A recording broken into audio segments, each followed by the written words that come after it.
morning to all of you. So today we are going to study about problems of breastfeeding. In the previous presentation we had studied about what is the anatomy, what is the physiology, then what are the signs of good attachment. These are all things which we have already studied. Now this time we will be focusing basically on problems of breastfeeding and one slide on different positions of breastfeeding. Okay. Now Grantley Dick Reed says a newborn has only three demands. They are warmth in the arms of the mother, food from her breast, and security in the knowledge of her presence. And breastfeeding satisfies all three. Okay. So it is the mother who satisfies these three demands, that is warmth, and when the mother is feeding, there is close physical contact between the mother and baby, that gives warmth to the baby, and the baby breastfeeding, and the baby is secure in her presence. Okay, and this breastfeeding satisfies all three. Now these are the breastfeeding positions which I had not told you earlier. So this is cradle position, this is cross cradle, this is cross cradle, this is football hold, laid back position, and sideline. Okay, these are the different breastfeeding positions. Now what are the breastfeeding problems? Before we come to the problems, there are causes are divided into two groups. One is due to mother, and second is due to the infant. Okay, due to the mother, these are the common problems. Reluctance or dislike to breastfeeding. What happens is some mothers, they are unaware of the proper techniques, or maybe due to some other reason, maybe she is not getting privacy, or any of this reason, or she is disliking. So this creates a problem. Second is the infant is not attached properly, so this creates a problem for the mother. Then the mother may be very anxious and stressful due to different reasons, maybe because of her own health, maybe due to ill health of the child, or because or maybe ignorance. Okay, so these are the different causes of anxiety. And then following operative delivery, so most of the people they feel that if they have a cesarean section, so they will not be able to feed. ठीक है, कई बार mother को क्या लगता है कि operation हुआ है तो फीड नहीं कर पाएगी. अभी हमने प्रीवियस स्लाइड में देखा मदर साइडलाइन पोजीशन में भी फीड कर सकती है. ठीक है, सो ये एक कॉज हो सकता है. Second is milk secretion is इनएडिक्वेट. Milk secretion is इनएडिक्वेट मतलब मदर को लगेगा कि मिल्क कम है. Okay, so this can be the cause. और मिल्क सिक्रेशन बढ़ाने के लिए हमने पिछले बार पढ़ा था, है ना, कि अगर हम चाहते हैं, मैंने आपको प्रीवियस स्लाइड में बताया था enhancing factors of prolactin reflex. उसमें क्या था, फीडिंग, सकिंग. ओके, सो कई बार इनएडिक्वेट इसलिए रहता है because baby is not sucking. तो ये प्रॉब्लम सॉल्व हो सकता है. आप सकिंग, बेबी को सकिंग इनिशिएट करवाइए तो सिक्रेशन बढ़ जाएगा. Next is breast elements due to some problems of breast. So अभी हम लोग प्रॉब्लम्स पढ़ेंगे तो उसमें हम लोग ये पढ़ेंगे कि अगर अटैचमेंट सही है तो एलिमेंट्स का होने का संभावना इज ऑलवेज नेग्लिजिबल. ठीक है, so these are causes. Reluctance मतलब हिचकिचाना. Next is there is problems related to attachment या लैचिंग ठीक नहीं है. एंग्जाइटी के कारण, ऑपरेशन के कारण milk is adequate. Second is, last is breast elements. Now this infant, if the babies are low birth weight baby. Low birth weight मतलब कुछ बेबीज जो प्रीटर्म होते हैं वो लो बर्थ वेट होने का बहुत चांसेस है. ओके, जितना प्रीटर्म होगा उतना लो बर्थ वेट होगा. जितना प्रीटर्म हुआ या उतना कम लो बर्थ वेट होगा, और सो उतना वेट कम रहेगा. नेक्स्ट इज उसका जो सकिंग रिफ्लेक्स है, स्वेलविंग रिफ्लेक्स है, ये सब ठीक से डेवलप नहीं हुआ होगा. So low birth weight can be a problem. Second is temporary illness. कभी कभी बेबीज आर कुछ प्रॉब्लम है, सिक है, और may be over distension of the mother with swallowed air. कुछ बेबीज क्या करते हैं, फीडिंग के समय एयर स्वैलो करते हैं, नॉर्मल मैकेनिज्म है. बट प्रॉब्लम क्या है, अगर आप बर्पिंग नहीं कराए हो तो this causes over distension. What is burping? Burping मतलब ब्रेस्ट फीडिंग के बाद कंधे में लेना और मसाज करना फ्रॉम अप टू डाउन, मतलब शोल्डर से नीचे की तरफ, ताकि बेबी का जो स्टमक है वो थोड़ा प्रेस होगा और जो भी gas air, not gas, air जो लिया है that will B expelled out. तो ओवर डिस्टेंशन कभी कभी हो जाएगा अगर बर्पिंग नहीं कराया है। मे बी कंजेनिटल मालफॉर्मेशन, इसमें सबसे कॉमन है क्लेफ्ट लिप। सपोज यहाँ कटा हुआ है तो इसको हम क्या बोलते हैं, क्लेफ्ट लिप। कभी अंदर पैलेट में कटा है तो that is called as cleft palate. कभी कभी कंबाइंड भी रहता है, क्लेफ्ट लिप भी रहेगा, it will be combined with cleft palate. So ये सब प्रॉब्लम्स है ड्यू टू इन्फेंट, ठीक है। सो ये प्रॉब्लम्स है due to which breast feeding problems can take place. अब हम लोग पढ़ेंगे क्या क्या प्रॉब्लम्स हैं, okay.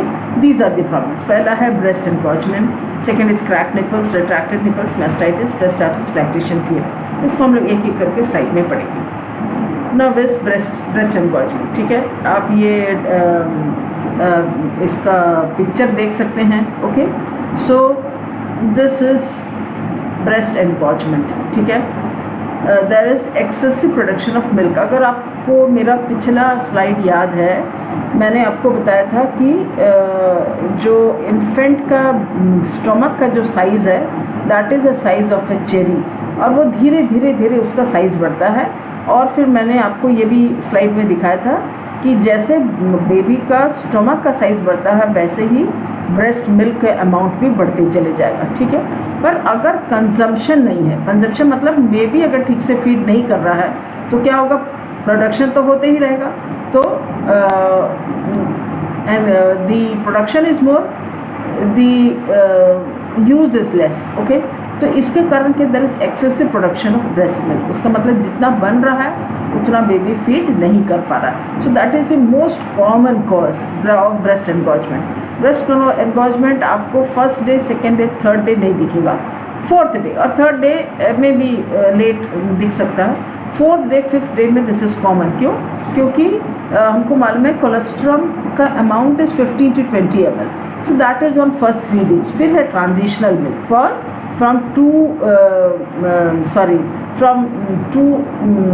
from the third day till 2 weeks, okay. So that is transitional milk, okay. तो ये ट्रांजिशनल मिल्क का अमाउंट काफ़ी बढ़ जाएगा थर्ड डे के बाद से, okay.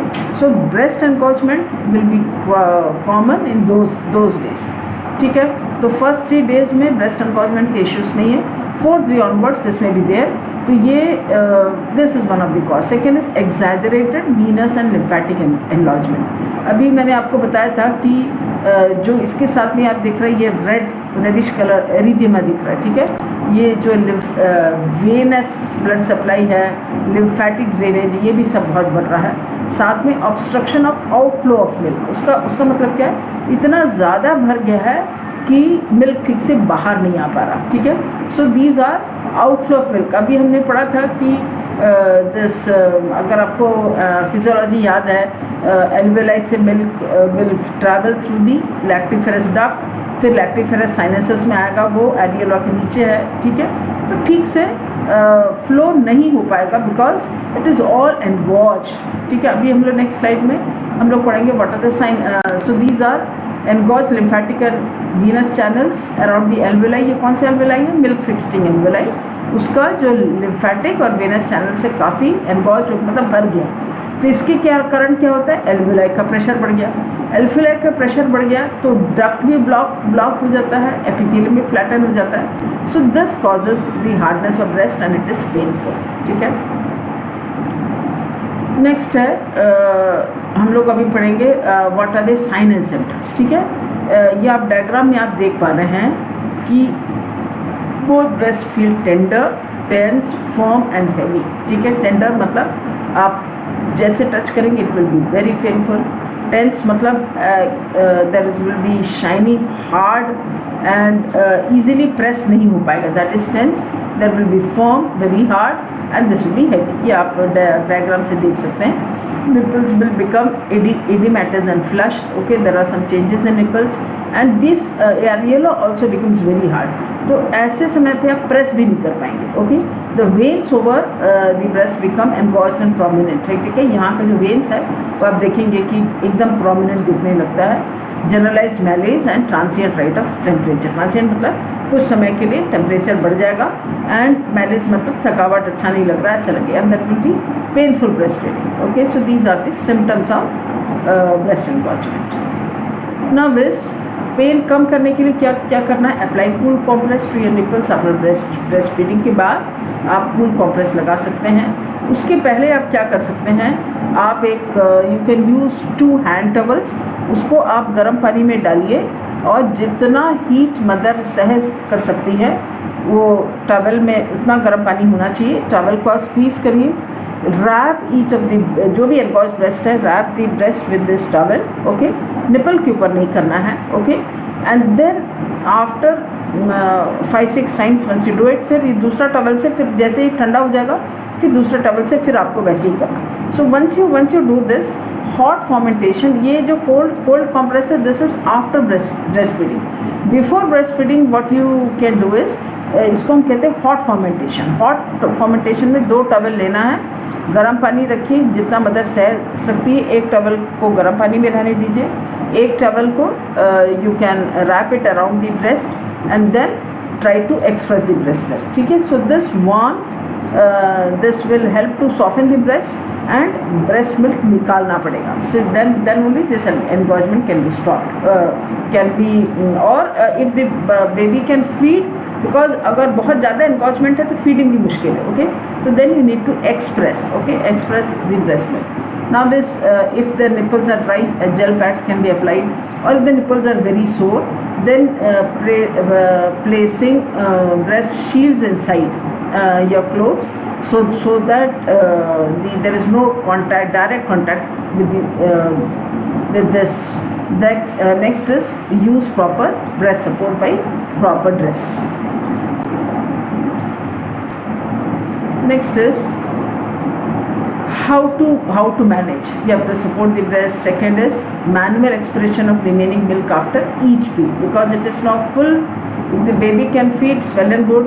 Suppose if the baby cannot feed, then initially क्या करना पड़ेगा, मैनुअली एक्सप्रेस करना पड़ेगा, जिसको हम EBM कहते हैं, एक्सप्रेस ब्रेस्ट मिल्क। एक्सप्रेस करके then that milk can be given to the baby, and once the breast becomes soft, then the baby can continue feeding. Pain बहुत ज़्यादा है तो आप एनाल्जेसिक ले सकते हैं। Put the baby to the breast regularly and frequent intervals, तो फिर ये आसानी से मैनेज हो जाएगा। आप दोनों चीज़ कर सकते हैं, अप्लाई वार्म टॉबलिक आइस, अभी मैंने आपको बताया, after the feeding you can apply ice और you can apply warm. Next is use breast for the severe cases, okay, to express the breast milk. Now is preventive measures. Preventive measures कैसे होगा? To avoid prelacteals. Prelacteals मैंने आपको पिछले slide में बताया था, किसको बोलते हैं pre lacteals? These are those feeds which are given before breast feeding. कुछ जगह जन्म घुट्टी देते हैं, कहीं शहद देते हैं, these are pre lacteal. Pre lacteal होता है ब्रेस्ट फीडिंग के पहले कोई दूसरा चीज़ देना, दैट इज प्री लैक्टियल्स, उसको आपको अवॉइड करना है। Next is to initiate breast feeding and feeding at frequent intervals. कई बार लगेगा अभी बेबी हुआ, अभी कैसे फीड करेगा, तुरंत within half an hour the baby has to initiate breast feeding और बार बार फीडिंग करना है। ठीक है, बार बार फीडिंग करना है, तो उससे द बेबी ये एनगॉर्जमेंट होएगा। Then is exclusive breast feeding on demand, whenever the baby demands give breast feeding. पानी वानी कुछ देने की ज़रूरत नहीं, कुछ भी और देने की ज़रूरत नहीं, breast feeding is enough for the baby for 6 months। Then feeding in correct position मैंने आपको पहले भी दिखाया, जिसमें भी मदर कंफर्टेबल फील कर रही है, she can use any of this methods and then she can do it. Okay, हम लोग अब पढ़ेंगे व्हाट इज प्रॉपर लैच। ठीक है, so these diagrams explain you what is proper latching. Okay, these are the 3 diagrams. Okay, next is what are the signs of good attachment. This is a quick review of what are the signs of good attachment. Chin touching the breast, mouth wide open, lower lip curled outward, more areola visible above than below, and there should be no pain. ठीक है, क्या है signs of good attachment?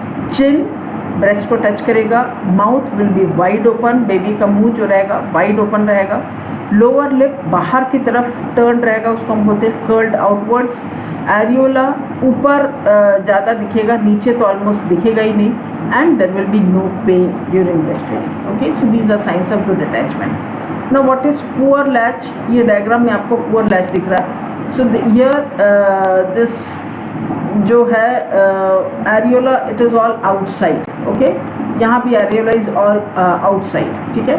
So these are the different instances of poor latching, okay. Now which what are the signs of poor attachment, कैसे पता चलेगा? Chin separated from breast, mouth low close, छोटा सा मुंह खुला रहेगा बस, दैट इज ऑलमोस्ट क्लोजिंग, जितना कम अटैचमेंट उतना क्लोजिंग दिखाई देगा।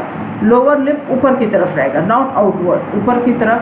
मोर एरियोला नीचे दिखाई देगा, ठीक है। And pain will be there if poor attachment is there, this will cause nipple pain, otherwise breast feeding is a painless procedure.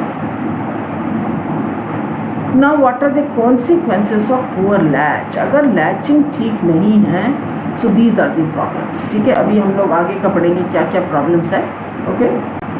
Now which you can see baby is not satisfied, baby is crying, okay. So consequences of the poor latches, baby को भी feed नहीं मिलेगा and baby को feed नहीं मिलेगा, उसका भी health खराब हो जाएगा, ठीक है। So it is very important कि फीडिंग टेक्निक और signs of good attachment mothers को बताना है, ताकि मदर बेबी को फीड कर सकते हैं, it should not cause any problem for the baby, okay. Now will study the first one, that is crack nipples, okay. आप ये कंडीशन देख सकते हैं, सामने का the surface epithelium has been lost, you can imagine how painful it is, okay. So cracked nipples are painful due to loss of surface epithelium. ये सामने का surface epithelium निकल ही गया है, ठीक है, with the formation of raw area. raw area मतलब जिसमें स्किन है ही नहीं, ऐसा वाला एरिया है। और ड्यू टू फिशर्स, कभी ये एक सीवियर स्टेज है, कभी फिशर आएगा, मतलब क्रैकिंग रहेगा, ठीक है, निपल्स में। So these are crack nipples. Now is what are the causes? First cause is inadequate hygiene resulting in formation of crust over the nipples. अगर हाइजीन ठीक से मेंटेन नहीं है तो क्या होगा? क्रस्ट फॉर्म हो जाएगा, गंदगी रह जाएगा, ठीक है। So this can cause. Second is retracted nipples, अभी मैं आगे रिट्रैक्टेड निपल्स का डायग्राम दिखाऊंगी। So this can cause crack nipples because the baby will be sucking vigorously. Third है vigorous sucking and an inadequate milk flow, उसका मतलब कि milk कम है बट सकिंग इज विगरस, तो उसके कारण भी क्रैक निपल्स हो सकता है, ठीक है। तो इनएडिक्वेट मिल्क फ्लो के लिए क्या है?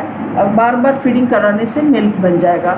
सेकेंड इज दूसरा, if the mothers her own intake is good तब भी मिल्क अच्छे से बन जाएगा, ओके।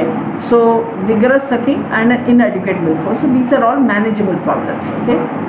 सो ये क्या कारण है? इनएडिक्वेट हाइजीन, गंदगी रहेगा, so there will be crust formation over the nipples. Crust निकालने के चक्कर में it will cause sore nipples. Retracted nipples मतलब अंदर धंसा हुआ। नेक्स्ट इज विगरस सकिंग, मतलब बेबी विल सक with pressure. Now is how to the causes are still more. Trauma from the baby's mouth due to incorrect latching, ये सबसे commonest cause है latching ठीक नहीं। अभी हमने साइंस ऑफ गुड अटैचमेंट पढ़ा, अगर लैचिंग ठीक नहीं है so the most common causes it causes crack nipples. Now is prophylaxis, ठीक है। नहीं होने के लिए क्या हम क्या कर सकते हैं? Local cleanliness during pregnancy and in puerperia to prevent crust formation over the nipples, ठीक है। Local cleanness means the breast has to be clean and puerperium period कौन से पीरियड बोलते हैं? बर्थ से लेके 6 वीक्स तक। तो यू हैव टू एंश्योर कि क्रस्ट फॉर्मेशन ना हो। और एक और चीज़ मैं बताना चाहूँगी, एक दिन में बात करते समय या नहाते समय दिस ब्रेस्ट को क्लीन करने से काफ़ी है। बार बार फीड करते समय साबुन से क्लीन करने की ज़रूरत नहीं है। बार बार आप साबुन से क्लीन करेंगे हर फीडिंग के पहले तो जो मॉन्टगोमेरीज ग्लैंड से जो सीबम निकलता है या ऑयली कोटिंग निकलता है वो निकल जाएगा और ड्राई होके और क्रैक निपल्स हो जाएगा। तो सोप एंड वाटर से सिर्फ एक बार दिन में, बाकी समय फीडिंग के पहले clean with only water, nothing else, okay. Now is treatment is correct attachment, ठीक है। इसका सॉल्यूशन क्या है? Correct attachment. Now is what is the treatment? अगर क्रैक निपल्स है, application of fresh human milk especially hind milk.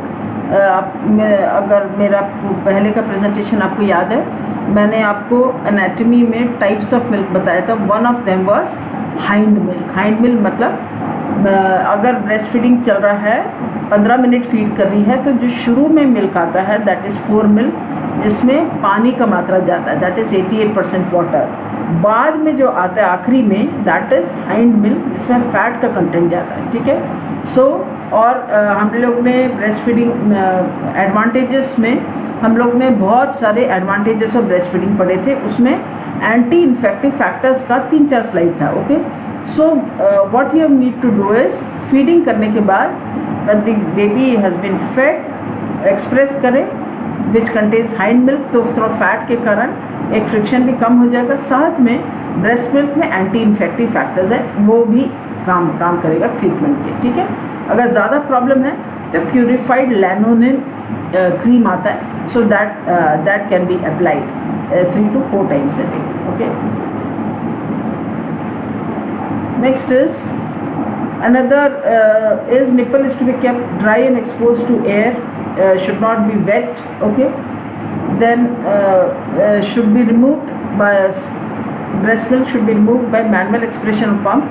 अगर ज़्यादा problem है, so instead of the baby sucking, EBM can be done, or if you have a breast pump that can be removed. If infected, then apply antiseptic. Then if it is fungal infection, तो माइकानोलोजोल lotion आता है, so that can be applied. अगर baby को भी oral thrush है, कई बार baby को candidiasis हो जाता है, जिसमें कैसे पता चलेगा कैंडिडियासिस है? बेबी का टंग के ऊपर एक वाइट लेयर रहेगा। अगर आप उंगली में गॉस को गीला करके लपेट के बेबी के टंग के ऊपर से चलाएंगे तो आसानी से निकल जाता है। So this is how oral thrush looks like. Okay, so अगर ऐसा है तो अगर बेबी को ओरल थ्रश है तो मदर को भी फंगल इन्फेक्शन हो सकता है। Then you need to apply both over the nipple as well as in the baby's mouth. Now is treatment. Okay, the treatment is if it fails to heal, stop breastfeeding for 24 hours. अगर ज़्यादा problem है then you have to stop for 24 hours, but you can continue with feeding from the other breast. If the ulcer does not heal, check for fungal infection. ठीक है. Persistence of a nipple ulcer in spite of therapy, treatment देने से अभी ठीक नहीं हो रहा है तो बायोप्सी लेना पड़ेगा कभी कभी ने, एक very rarely this can B a sign of cancer. Okay, now this will come to the second problem, that is retracted nipples. Okay, so you can see this, the nipples can hardly be seen. Okay, so this is called retracted nipples, common in primigravida. This creates problem in breastfeeding because the baby is unable to suck properly, और इसके साथ में crack nipples होने का भी chances है. ठीक है. Now is how to manage. Manage is manually pulling out retracted nipples during last 2 months of pregnancy. ये मैं एक यहाँ बताना चाह रही हूँ. दिन में 3 बार ही, उससे ज़्यादा नहीं, क्योंकि आप पुल करेंगे निपल को तो इससे यूट्राइन कॉन्ट्रैक्शन भी स्टार्ट हो सकता है. तो बार बार नहीं करना. It's only 3 times a day. ठीक है, it's only 3 times a day.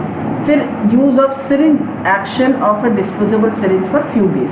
मैं एक आगे डायग्राम आपको स्लाइड बता रही हूँ. So this is treatment of inverted nipple by syringe method. एक आपको 10 या 20 cc सिरिंज लेना है और यहाँ से काटना है. ठीक है, cut along this line.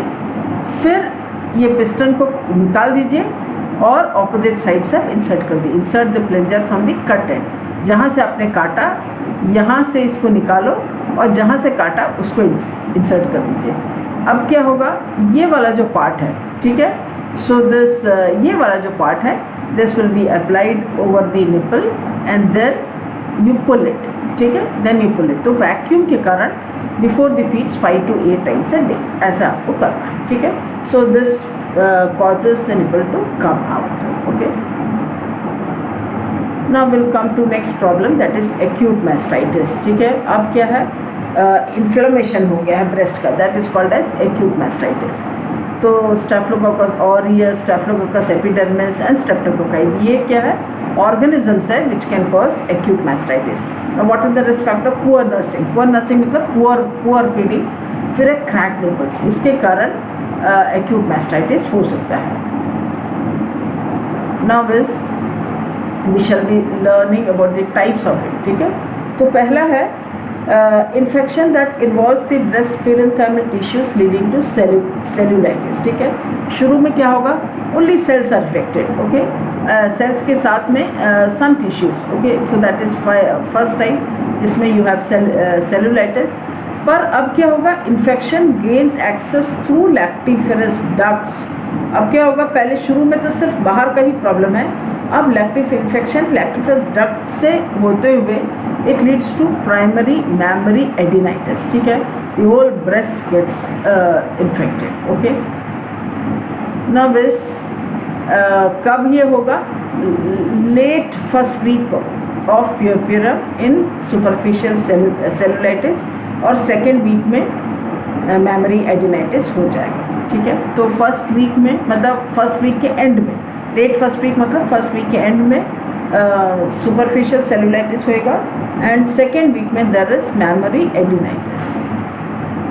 Now this will see a picture of acute mastitis. आप देख सकते हैं पूरा it is so red, okay, so there is generalise malaise and headache, ठीक है, पेशेंट को हेडेक रहेगा, थकावट लगेगा, there will be fever chills. क्यों फीवर चिल्स? बिकॉज इन्फेक्शन अभी हो गया है, so there will be fever, there will be very severe pain and swelling in one quadrant. ये रेडिश एरिया दिख रहा है, जो एरिया अगर आपको एनाटॉमी याद है, लैक्टिफेरस डक्ट हर लोब में है ना, तो जो भी लैक्टिफेरस डक्ट्स इन्वॉल्व है, so that area, that quadrant will have severe pain and swelling and overlying skin will be hot, flesh tense and tender। ये एरिया आपको दिख ही रहा है, there will be it is flush, उस पर से आप जैसे छुएंगे there will be pain और tense मतलब हार्डनेस रहेगा, आसानी से प्रेस नहीं हो पाएगा, ओके।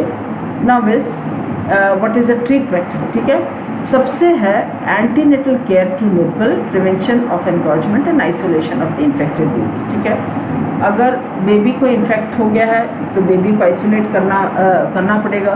प्रिवेंशन ऑफ एनगॉर्जमेंट कैसे आप करोगे?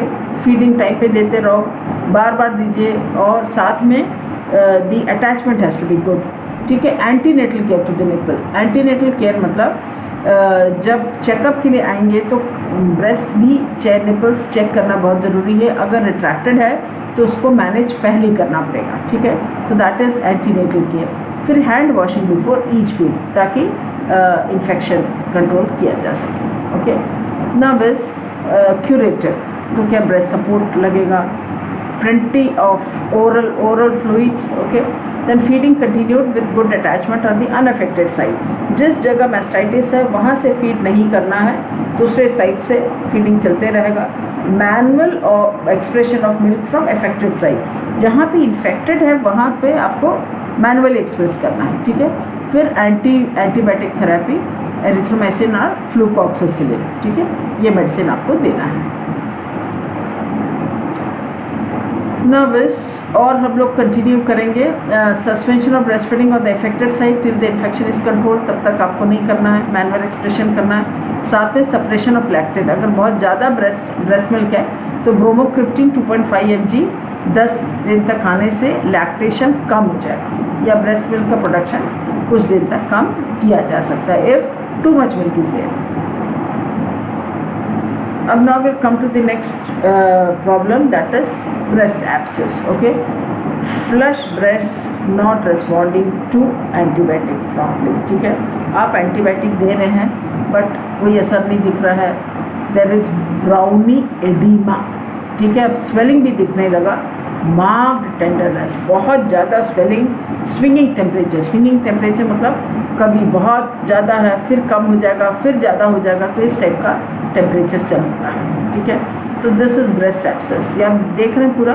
सो these areas are healthy, but यहाँ पे these are all inflamed area. ये देखो ये जो एरिया है, ठीक है, तो उसी का this are inflamed area. Now how to manage, ठीक है।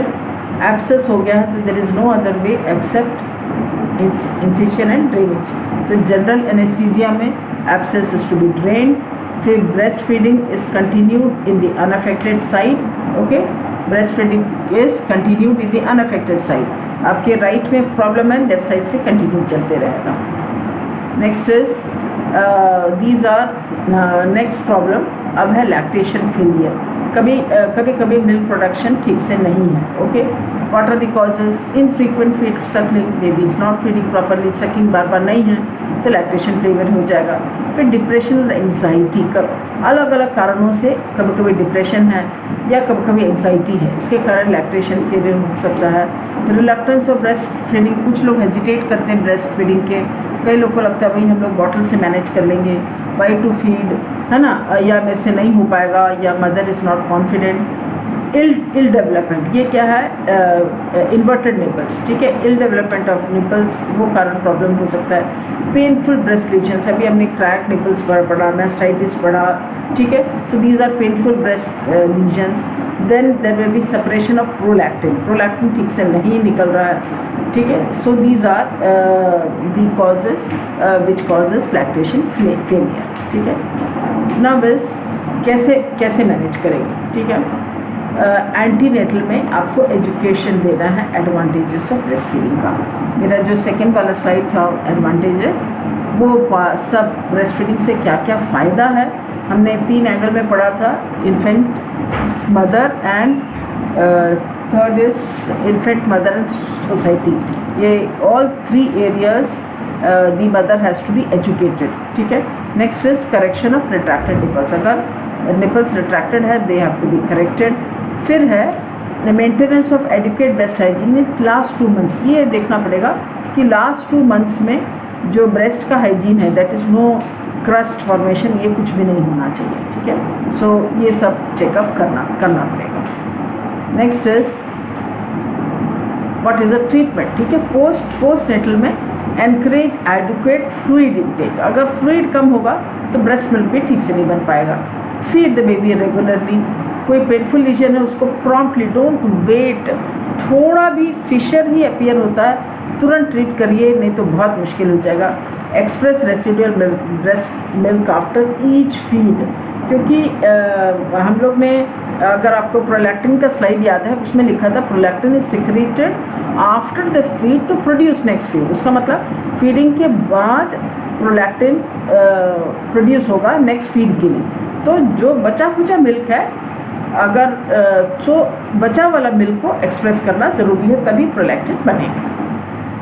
Now what is the treatment continue कर रहे हैं? मेटाक्लोप्रोमाइड, ठीक है, जिसको हम लोग पेरीनॉम से भी जानते हैं, ठीक है। मेटाक्लोप्राइड एंड सल्फेराइड, इससे मिल्क प्रोडक्शन भी, अगर एक्सट्रीम केसेस है, बहुत कम है, तो ये मेडिसिन हम दे सकते हैं ब्रेस्ट फीडिंग के लिए। नाउ एक और प्रॉब्लम है, दैट इज पेंडुलस ब्रेस्ट, ठीक है। तो ये आप देख सकते हैं, these are very big size and this also can cause problems in breastfeeding. Now what is the problem? Lack of cleavage and upper breast fullness. ये एरिया में breast is not full because this area becomes full और यहाँ पे it is flat. Okay, so areas of tightly pulled skin at the upper breast attachment. ठीक है, so these areas are they are pulled, मतलब नीचे की तरफ खिंचा हुआ skin. Okay, now how to manage such pendulous breast? Wear रेजियो with opening around the nipple, ठीक है। ऐसा क्लोथ्स आता है जिसमें पहन के you can feed the baby by wearing, ऐसा वाला पहन के, then there will be opening, वहाँ से फिर फीड कराना है। देन बट आपको क्या ध्यान रखना है कि बेबी का नोज ब्लॉक नहीं होना चाहिए, ठीक है। So the mother has to keep 1 finger over the breast, ताकि ब्रेस्ट से बच्चे का नाक ब्लॉक ना हो जाए। अगर बच्चे का नाक ब्लॉक हो जाएगा तो ठीक से फीड नहीं कर पाएंगे। Okay, so that was all about different problems, their solutions, ठीक है। और ये सबसे आपको क्या समझ में आ रहा है कि ब्रेस्ट प्रॉब्लम्स को प्रिवेंट किया जा सकता है। The take home messages, antenatal period में जब मदर चेकअप के लिए आती है, ऑब्स्टेट्रिक चेकअप के लिए, तो ब्रेस्ट एग्जामिनेशन ज़रूरी है। Check the breast inverted nipple है क्या ये आपको चेक करना है, हाइजीन चेक करना है। इन्वर्टेड निपल है तो उसको बोलना है कि दिन में 3 बार, उससे ज़्यादा नहीं, she will be pulling.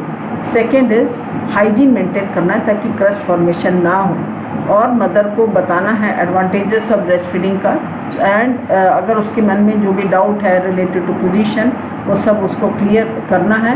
Clear करने के बाद then what you need to do is, जब जैसे बेबी फीड हुआ पैदा हुआ, initiate breast feeding within half an hour of birth and continue encourage the mother to feed as frequently as possible, और ताकि बेबी सक करेगा तो एनगॉजमेंट नहीं होगा। आपके as role of nurses you have to ensure कि जो अटैचमेंट है, हमने 4 साइंस ऑफ अटैचमेंट देखा, those 4 signs of attachment has to be ensured कि वो साइंस ऑफ अटैचमेंट है, अटैचमेंट सही है, बेबी फीडिंग कर रहा है तो एक भी प्रॉब्लम इसमें से नहीं होगा। सो दीज आर ऑल अगर प्रॉब्लम है तो भी this can be manage, and this management has to be done promptly. अगर आप लेट करेंगे so this will end up in breast abscess which is very painful, and then the incision and drainage has to be done in general anesthesia. So that is the impact. अगर time पे manage नहीं करने से इतना बड़ा problems हो सकता है। सो एज अ नर्स हमारा बड़ा रोल है, we have to inspect each and every mother feeding the baby and then do the needful as per the requirement. So if you have any doubt you can ask. Okay, thank you.